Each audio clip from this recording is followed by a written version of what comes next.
What's up, everybody? I just wanted to show y'all this video real quick. I didn't come up with this idea. I read about it somewhere, but I just wanted to show y'all what I did. So I've been pig hunting all weekend. I got my buddy's slug gun. It's pretty heavy.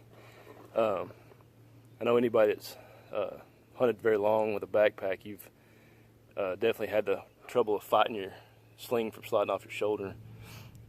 So what I did was, it didn't cost me anything. I went into my wife's sewing kit and got a button out like that, and then I got some dental floss and used a big needle and just sewed that button on there.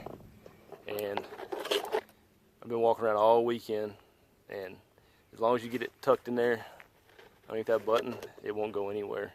I mean, you can walk around and use your binoculars or do whatever.